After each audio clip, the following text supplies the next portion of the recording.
Hi, Shade with PropertyTaxList.com with some questions and answers about tax sale investing.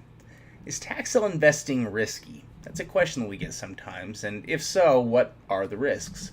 Let's take a moment to look at that question.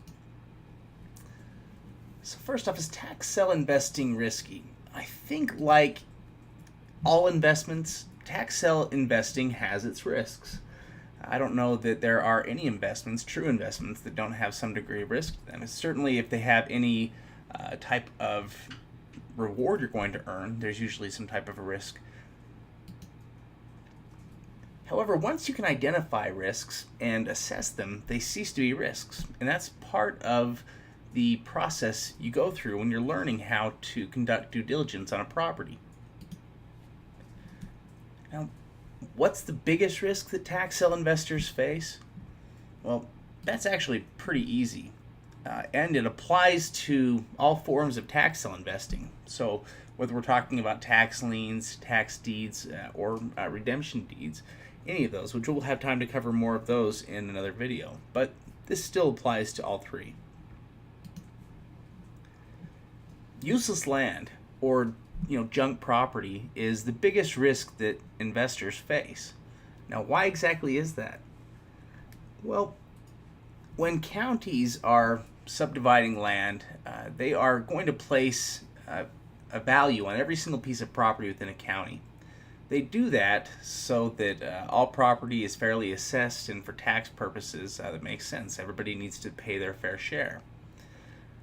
The issue, though, with this is that just because the county attaches an assessed value to a piece of property doesn't mean that's what it will actually sell for.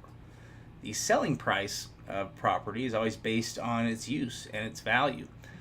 If a property has a lot of use, then it tends to have more value. And the fewer uses it has, and the lower the value tends to be.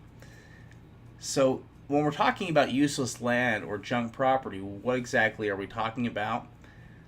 They may be, well, it comes in every shape and assortment size when with property useless land does, but oftentimes it can have odd shapes. It can be property that runs in between, let's say, a road and other property within a subdivision, maybe property that's owned by residents. It could be property that wouldn't necessarily be the responsibility of anybody to own or to take care of, or maybe property that has easements on it. All of that would classify as useless land because you wouldn't have the ability to sell it to anybody, and that would be an issue. It would be an issue if you purchase a tax lien against the property, because a tax lien is only as valuable as the property that it's placed against. So if you purchase a tax lien against a property that has no value, then the potential problem you run into is that you may need to foreclose on a property in order to enforce it. And if the property doesn't have any use or value, then there's really no point in foreclosing on it. That's obviously an easy risk to avoid. It's easy to avoid the risk of useless land if you stick to properties that have value, that have significant value, and that have use. Things like homes obviously have a lot of use and value, and because of that, they make great investments. As tax deeds or redemption deeds, the biggest problem with useless land is that you're buying those properties outright, as you would at any foreclosure sale. So there's no point in buying property that you can't turn around and sell. So that's really the biggest issue with it. If you are going to buy property at one of those sales, your objective should be to try to buy property that you can turn around and sell for a quick profit. So these are definitely not the properties that you want. You want properties that have a lot of use and value.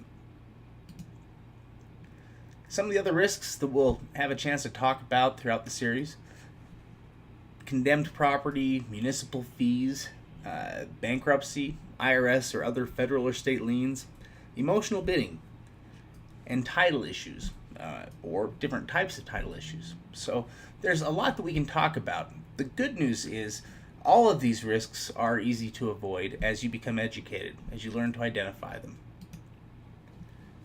If you'd like to get free tax sale lists, downloads, webinars, and more, go to secretsoftaxlieninvesting.com.